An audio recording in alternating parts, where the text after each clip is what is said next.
She was wearing a ring. That wouldn't be strange, except it wasn't hers. Not the engagement ring I gave her. Not the slim gold band she wore every day like it was welded to her finger.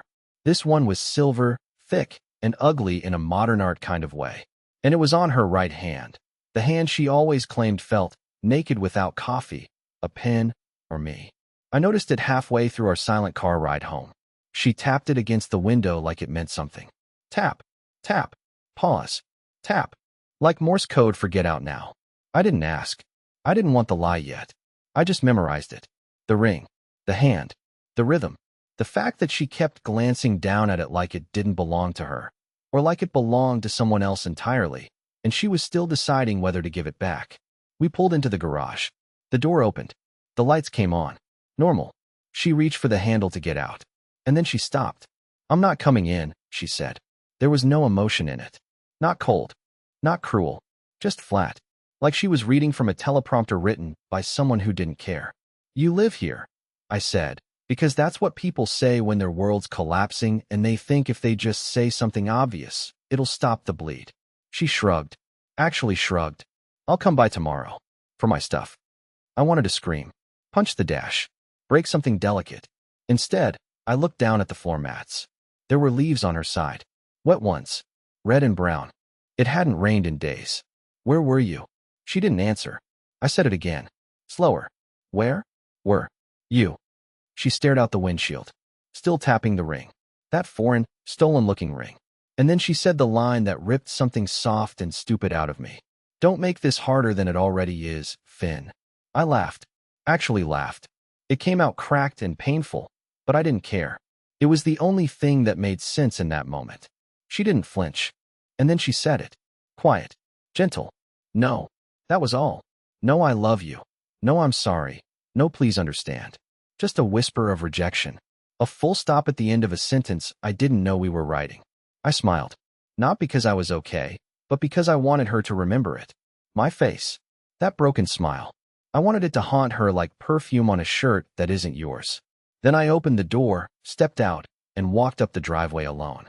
I didn't look back. I didn't hear her leave. I just went inside and started deleting everything with her name on it.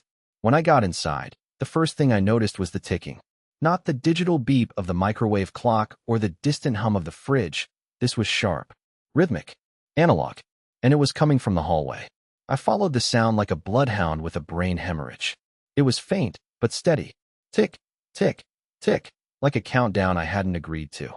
And then I saw it. There was a watch, a man's watch, sitting on the edge of the console table by the stairs. Not mine. Not anything I'd ever worn. Thick leather strap. Scratched face. Still ticking. Loud as hell. She must have left it there. Or he did. I stared at it longer than I should have. The second hand moved like it knew something I didn't. I had the stupidest thought. What if it's a bomb? Not literally. I'm not that dramatic. But figuratively? Emotionally? Symbolically? It felt like a message. I picked it up, flipped it over. No engraving. Just smudges. Skin oil. Sweat maybe. Whoever wore it a lot. I put it back down and went upstairs. The bed was made. Perfectly. Not Aubrey's usual, just toss the blanket and call it good kind of made. This was tucked, smooth, corners folded like a damn hotel. Her side of the dresser was empty. Completely. Not in a hurry either. Everything was gone. Jewelry. Hair ties. Her bottle of lavender body mist that she said helped her sleep. Even the silk eye mask that she kept in her nightstand drawer. Gone. But then I opened my drawer. And inside, folded neatly on top of my socks, was a letter. Not in an envelope. Just a piece of lined notebook paper, like she'd ripped it out of one of those journals she never let me read. It wasn't long. It wasn't emotional. No ink smudges. No, "I'll always love you." It just said, "You were always looking for the lie. Eventually, you found one. This one just wasn't mine." I read it 3 times. Then I sat down on the bed, and for the first time in years, I had no idea what I was looking at. It was like I'd walked into the wrong life. Like I'd opened someone else's story halfway through and missed the part where everything stopped making sense. Because here's the thing. What if she was telling the truth? What if she wasn't cheating? What if I'd spiraled so far into my own paranoia that I turned shadows into men and perfume into proof? I should have felt guilty. I should have started crying or calling or apologizing. But all I could think about was the damn ring. That ring wasn't hers. And the watch downstairs? Also not mine. So if the lie wasn't hers, whose was it? That's when I made the worst decision of the night. I went back to the garage. Her car was gone, of course. But mine wasn't. I climbed into the driver's seat, closed the door, and pulled out my phone. I still had her location shared. She'd never turned it off. She probably forgot. Or maybe she left it on to make a point. I don't know. It was still updating. Her dot hovered on a street I didn't recognize. West side of town. A little past the industrial zone. Not residential. No bars. No restaurants. Just the lots. Warehouses. Machinery. I stared at the screen, thumb hovering over the navigation button. And then the dot moved. 1 block north. Then 2 more. Then it stopped again. I had no plan. No idea what I was walking into. But I turned the key, pulled out of the driveway, and followed the blinking blue dot anyway. It took 22 minutes to get there. I didn't play music. I didn't call anyone. I didn't even crack the windows. I just drove in silence, knuckles white on the steering wheel, watching that little blue dot on my phone inch closer and closer to the unknown. Every part of me was screaming to turn around, to go home, to pretend none of this was real. But then I remembered the ring, the watch, the note, and I kept driving. The address wasn't really an address. It was a half-paved road behind a chain-link fence with a half-collapsed sign that said Nicholson Tool Company in faded red letters. The place looked abandoned. Weeds were growing through cracks in the asphalt. Windows were boarded up, and the only light came from a single flickering security lamp near a rusted loading dock. And yet, her location, that was still there. Still, not moving. I parked across the street, killed the engine, and sat in the dark for what felt like forever. I told myself I wasn't going to get out of the car, that I'd wait, watch, maybe catch a glimpse of her and make sense of all this. But when 10 minutes passed and no one came or left, I got out anyway. The air smelled like metal and rot. My footsteps were loud, too loud. Every crunch of gravel under my shoes made me wince. There was a side door on the warehouse, slightly ajar, like someone had meant to close it but got distracted. I stepped inside without knocking. It was darker than I expected. Not pitch black. There were faint strips of moonlight leaking through slits in the old ceiling, just enough to paint the shadows in different shades of wrong. The place was filled with junk. Old machines, rusted cabinets, pieces of equipment that looked like they hadn't been touched in decades. But there were also newer things. A folding chair, a case of bottled water, an LED lantern on a hook. That's when I heard it. Voices. Not yelling, not whispering, just talking, calmly, casually. I couldn't make out words, but I could tell there were 2 of them, a man and a woman. Her voice was unmistakable. I don't know how I knew. I just did. It was Aubrey. I crept forward, keeping low, weaving between shelves and crates until I found the source. They were sitting at a small metal table near the back of the warehouse, both facing away from me. Aubrey was wearing a black hoodie I'd never seen before. The man was older, late 40s maybe, with salt and pepper hair and a cigarette burning between his fingers. He was the one wearing the ring. The same ugly silver ring. I didn't recognize him. He didn't look like anyone from her work. He didn't look like anyone from anywhere. And the way they talked, it wasn't romantic. It wasn't even friendly. It was strategic. Like 2 people planning something. I leaned in closer, just enough to catch a single line. She said, "He won't let it go." I thought the note would buy us time. Buy us time. I don't remember deciding to move. I just did. I kicked something by accident. A pipe maybe, and the clatter was deafening. They both stood instantly, chairs screeching backward. Aubrey turned first. Her face changed the second she saw me. Not fear. Not guilt. Something else entirely. Something that looked a lot like resignation. The man didn't say a word. He just stared at me, cigarette still burning, eyes calm. Calculating. "Aubrey," I said. That's all. Just her name. I couldn't think of anything else. She didn't apologize. She didn't try to explain. Instead, she said, "You shouldn't be here, Finn." That's when I noticed the second watch. It was on the table. Still ticking. Still warm. Still mine. For a moment, we all just stood there. 3 people in a rotting warehouse, surrounded by rust and dust and silence. And somehow the loudest thing in the room was the ticking of the watch on the table, my watch. I hadn't worn it in months. I thought I'd lost it during a road trip to see my brother in Phoenix. But seeing it there now, next to the man in the silver ring, made me realize something terrifying. I had never actually lost it. It had been taken. The man picked up the watch slowly, like he knew I was watching every movement. He turned it in his fingers, then looked up at me and said, "You used to be punctual." It took me a full 5 seconds to register what I'd just heard. His voice was smooth, low, and completely unfamiliar, but the sentence was wrong. Too specific. The kind of thing someone says when they already know you. When they've been watching, studying. I didn't answer him. I looked at Aubrey instead. She wouldn't meet my eyes. Her jaw was clenched, her shoulders stiff, and I could tell she was trying to stay calm. But there was a tremor in her hands that gave her away. She wasn't afraid of him. She was afraid for me. "What is this?" I asked, my voice cracking halfway through the sentence. "Who the hell is he?" She took a slow breath, but still didn't look at me when she said, "You need to leave, Finn. Right now." "No." I shook my head. "Not until someone tells me what the hell is going on. Why you're here. Why you left. Why you're wearing someone else's ring and sitting in a place that looks like it belongs to a serial killer from a Netflix docuseries." The man chuckled. Like I was the punchline in a joke I hadn't heard yet. He stepped toward me, not threatening exactly, but with the kind of confidence that makes you feel small even when you're standing tall. He extended his hand. "Callum," he said, like that explained anything. "We've met before." "Sort of." I didn't take his hand. Instead, I looked at Aubrey again and said, "Tell me the truth. Right now? Or I walk out of here and this is over. Forever." She finally met my eyes. And what I saw there wasn't guilt. It wasn't love. It was something else, like a strange mix of sadness and inevitability. Like someone about to break news that would change your life and knew there was no way to soften it. "You're not supposed to remember him," she said softly. That was the whole point. I blinked. "What?" Callum sighed, stepped back, and pulled something from his coat pocket, a photograph. He tossed it at my feet. It landed face up. It was me, standing on a beach I'd never been to, wearing a shirt I didn't own, next to a woman who wasn't Aubrey. She was holding my hand, smiling up at me, and the weirdest part? I looked happy, genuinely happy. The kind of happy I hadn't felt in years. "I don't understand," I whispered. "You were part of something," Callum said. "A long time ago.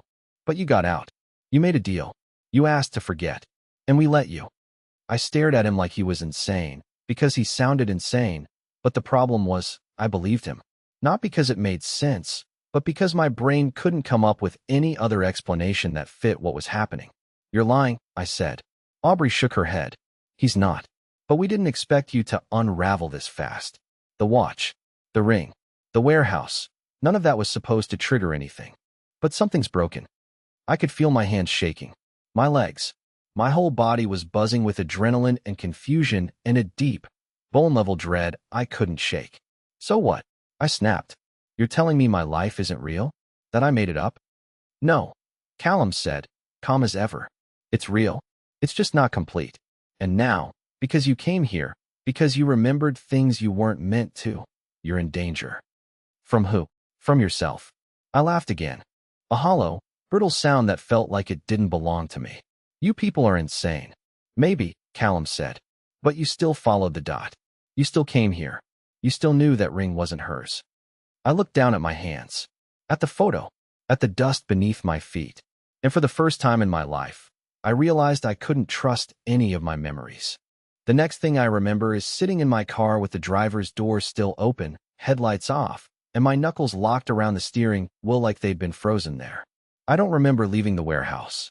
I don't remember saying anything to Aubrey or Callum or even walking out. One minute I was inside, hearing things that didn't make sense, and the next, I was staring at my own garage door like it might open on its own and drag me back in. I finally moved, shut the door, started the engine, and rolled forward like a sleepwalker. Everything felt numb. My hands, my thoughts. Even the air had that weird underwater quality, like I wasn't fully in my body anymore. I pulled into the garage, turned off the engine, and just sat there, listening to the ticks of the cooling engine and the echo of my own breathing. I needed something normal. Anything. So I went inside, went upstairs, and walked straight into the bedroom, half expecting everything to be reversed, like maybe this was all a dream, and Aubrey would be asleep in bed, breathing softly, wearing that old t-shirt with the wine stain she always refused to throw away. But no, the bed was still made. Too made. And the room was too clean, like someone had staged it for an open house. I sat on the edge and reached under the mattress, not for anything in particular, just out of instinct. And that's when I found it, a key, one I didn't recognize. Small, brass, no markings. It looked old, like it belonged to a drawer or a lockbox or maybe some forgotten cabinet in the attic. I held it in my palm, weighing it like it would tell me where it came from, when I remembered something odd. Our house had a third-floor crawl space. I'd only ever been up there once, the week we moved in. There was nothing in it, just insulation and old ductwork. Aubrey had joked it was where the ghosts lived. We laughed. We never went back up. But something pulled me there now. Maybe it was the key.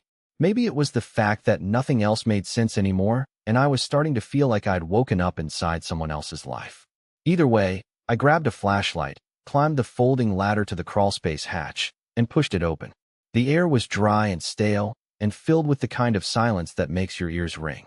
I moved slowly, ducking under beams, trying not to disturb the insulation. The flashlight beam scanned back and forth, catching nothing but fiberglass and dust, until I saw it. A narrow wooden door in the far corner. I stopped breathing. That door hadn't been there before. It wasn't even flush with the wall. It was crooked, like someone had installed it in a hurry. The key in my hand suddenly felt heavier. I crawled toward it, half expecting it to disappear the closer I got. But no, it was real. Real wood. Real hinges. Real doorknob. The key slid in easily. Clicked. I opened it. Behind the door was a room. A real room. Fully built. Carpeted. Lit by a single bare bulb hanging from the ceiling. And inside were objects that did not belong to me, or Aubrey, or this house. A small wooden desk. A corkboard covered in photos. A laptop. And a filing cabinet labeled in red ink, observer logs. I stepped inside, closed the door behind me, and immediately felt the air shift. Heavier. Like the room remembered things I didn't. I walked to the desk. The laptop was open but asleep. When I tapped the touchpad, it came to life without a password. The desktop was blank except for one folder. Finn. I opened it. Inside were dozens, no, hundreds, of video clips. Each one labeled with a date and time. Each one showing me, in my house, doing ordinary things. Cooking, sleeping, showering, brushing my teeth, arguing with Aubrey, laughing at old movies, sitting alone in the dark. Some of the angles were impossible, like they'd been recorded from inside mirrors or behind walls. I clicked on one at random. The timestamp was from 3 months ago. It showed me sitting in the living room, watching a documentary about underwater caves. I remembered that night. I remembered eating popcorn and thinking the narrator's voice was weirdly soothing. But I didn't remember being watched. I clicked another. This one was from just 2 nights ago. It showed me sleeping, alone, tossing, turning, muttering in my sleep. And in the corner of the frame, half in shadow, half hidden behind the curtain, was a man, watching me. It was Callum. I stumbled back from the desk, nearly tripping over the edge of the carpet. My stomach turned. My skin went cold. Every inch of my body was vibrating with something deeper than fear. Violation. I looked up at the corkboard. The photos weren't random. They were surveillance stills. Me at work. Me at the grocery store. Me talking to strangers I barely remembered. And in every photo, there was a tiny red mark in the corner. A number. Sequential. I was being watched. Tracked. Logged. But not just now. For years. I must have sat there for over an hour, just staring at the screen. Not clicking anything. Not moving. The only sound in that crawlspace room was the gentle hum of the laptop fan and the creaking of the ceiling beams above me, or maybe below. My brain couldn't decide which way was up anymore. I'd opened 10 videos by that point, each one more disturbing than the last. I watched myself walk the dog, argue with the cable company on the phone, try and fail to assemble an IKEA dresser. All perfectly normal, stupid, real-life things, except none of them felt like mine anymore. Watching myself like that, from the outside, made me feel like a character in a play I never auditioned for. And Callum, he was in so many of them. Always in the distance. Always watching. Always still. I clicked one final video. It was dated 11 months ago. It showed me sitting in the kitchen, writing something in a journal. Aubrey walked in, kissed my cheek, and placed a mug of coffee beside me. She looked straight into the camera, the hidden one, for a split second. Like she knew it was there. Like it wasn't hidden at all. My hands were shaking so hard I could barely grip the mouse. I slammed the laptop shut, and stepped away, adrenaline crashing like a wave. That room wasn't just creepy, it was wrong. It shouldn't exist. There was no square footage for it in the blueprint of our house. There was no vent connecting it to the HVAC system. The air in there was dead, like time didn't pass inside it. Like someone had built it just for me, and then forgotten to let me leave. But I wasn't done. Not yet. I opened the filing cabinet. There were folders, neat and labeled, sorted by year. My name was on every tab. Handwritten. I picked the most recent one, 2023, September, December, and pulled it open. Inside were printed reports. Pages and pages of single-spaced notes, labeled behavioral drift, emotional interruption patterns, and this one stopped my breath, subject 3. 4. Fin, stability threshold breach detected. I flipped to the middle of the file, heart racing, and found a page with nothing but a table of dates and checkboxes. Almost all were marked green. The most recent one, last week's, was marked red. Next to it, flagged for protocol reset. I dropped the folder. My knees nearly gave out. I stumbled backward toward the door, key still in my pocket, lungs pulling in dust like oxygen. I needed to leave. Needed to burn that room. Burn the whole house. But before I shut the door, I caught one last thing. On the corner of the desk, half covered by a stray folder, was a USB drive. Matte black. No label. I grabbed it and bolted.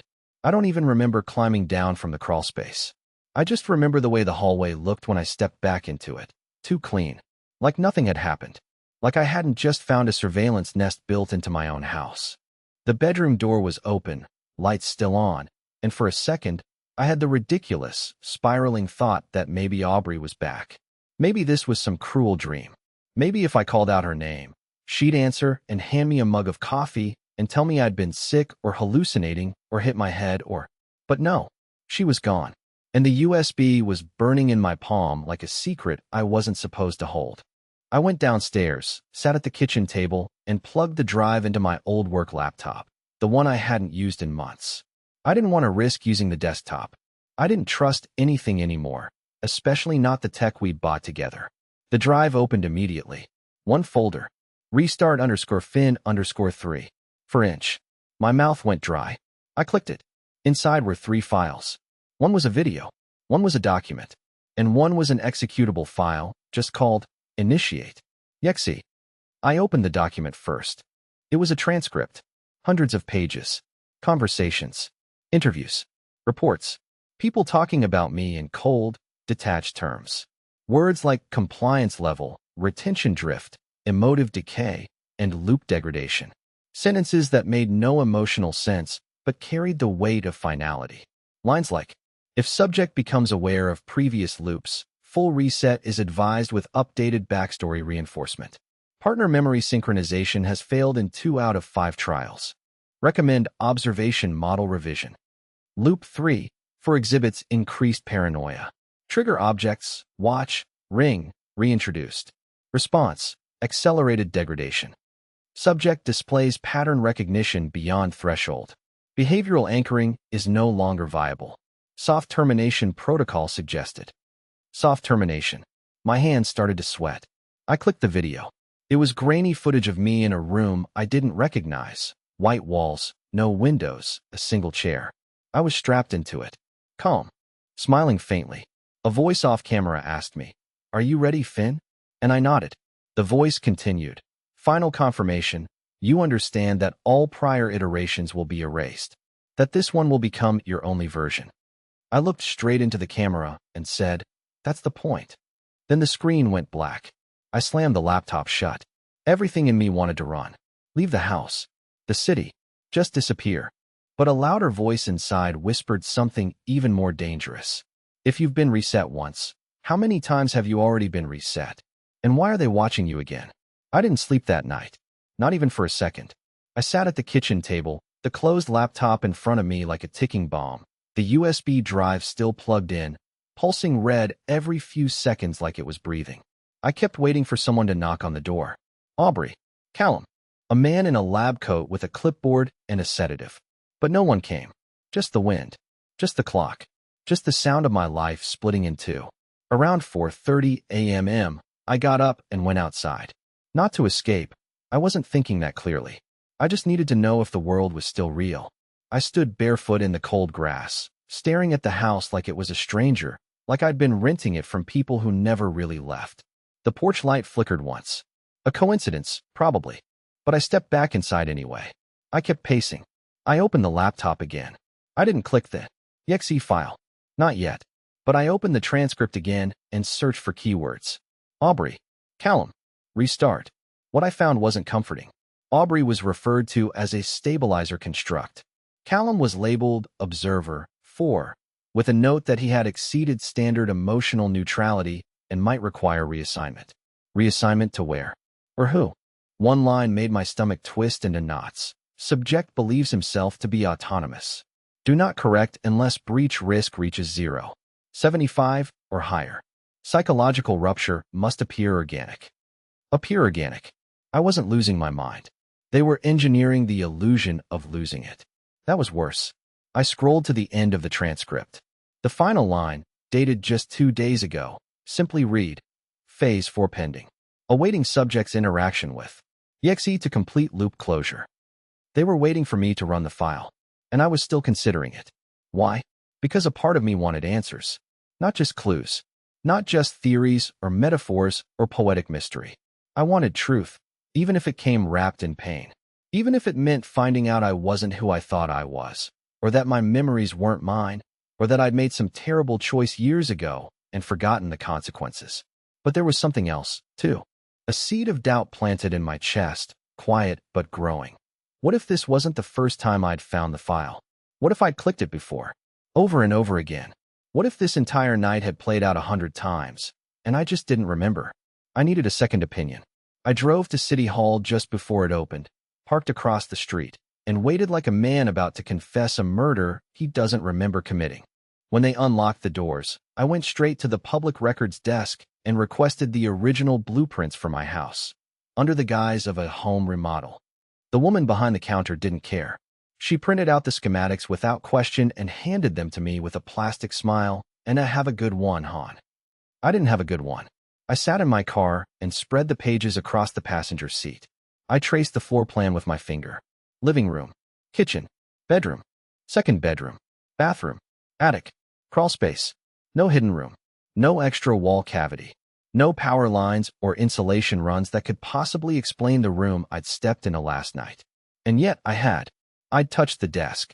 I'd watched the videos. I'd held the file in my hands. I had the USB drive still in my pocket. It wasn't a hallucination. I drove back home and decided to test reality. I went upstairs, pulled down the crawl space ladder, and climbed up again. Slowly, cautiously. I expected the door to be gone, to find blank drywall or exposed beams or some other twist designed to make me question myself all over again. But no, the door was still there. Still crooked. Still locked. I used the same key. It clicked like before. I pushed it open. The room was exactly as I'd left it. Empty now, though. No photos. No laptop. The desk was still there. The corkboard still bare, but everything else had been wiped clean. Scrubbed. Except for one thing. A single slip of paper in the center of the desk. It read, in blocky red ink, "You went off script." I backed out slowly. Shut the door. Didn't lock it this time. Downstairs, I opened the laptop again, hand trembling just a little less now. If they were watching, they'd know what I was about to do. But I didn't care. I clicked the exe file. The screen flickered. Then everything went black. No fan noise. No interface. Just a black screen and a single blinking cursor. Then, text appeared. "Welcome back, Finn." Then, "You were never meant to get this far." Then, "What do you want to remember?" The cursor blinked. I stared at it for what felt like hours, my hands hovering over the keyboard, paralyzed by the weight of that one impossible question. What do you want to remember? Not can. Not do. Want. It felt like a trick. Another psychological lever, ready to snap back and erase whatever sliver of self I had left. A test. A loop. A trap. But then I realized something. Something small and stupid and incredibly important. They were asking me. Not programming me. Not resetting me. Not forcing me. They were asking. I typed slowly. Her laugh. The cursor blinked again. Then, processing. I leaned back. My chest hurt like I'd just run for miles. My hands were still trembling, but my breath was steady. I didn't know what to expect. Pain, maybe. Another memory wipe. Another reality shift. But none of that came. Instead, the screen went white. Then it filled with light. Not video. Not data. Not a digital interface. Just light. It wasn't blinding. It was warm. Soft. The way sunlight hits your pillow on a lazy Saturday morning in October. The kind of light that reminds you you're safe. That you've survived something. A new line appeared. Thank you, Finn. Then, goodbye. And then the screen went dark. The laptop powered down. This time for good. I exhaled. And laughed. Just once. Not because it was funny, but because it was over. Whatever it was. Whatever had held me in its quiet, looping grip, I had broken through. Not by fighting. Not by running. But by choosing one thing they couldn't script. A memory. Not a grand truth. Not a revelation. Just her laugh. Not Aubrey's. Not the version I had known in this iteration. But hers. From before. The real her. The woman in the photo on the beach. The one with the dimple on her right cheek. The one who told me that every version of me, every version, deserved to feel the sun at least once. And I did. It's been 3 months since that night. The crawlspace room is gone. I checked. The door leads nowhere now, just fiberglass and cold air. The USB drive doesn't work anymore, either. Shows up empty when I plug it in. I threw it away 2 weeks ago and haven't regretted it once. I moved out of the house. I'm staying in a cabin on the edge of a lake 2 hours north of the city. I chop my own wood. I've learned to make sourdough. I write in a journal, with a pen. No cameras. No watchers. Just me and the trees and Silo, who still tilts his head at thunder like it owes him money. Sometimes I hear music at night. A melody I can't place. Familiar, but untraceable. I think it's part of the memory I asked for.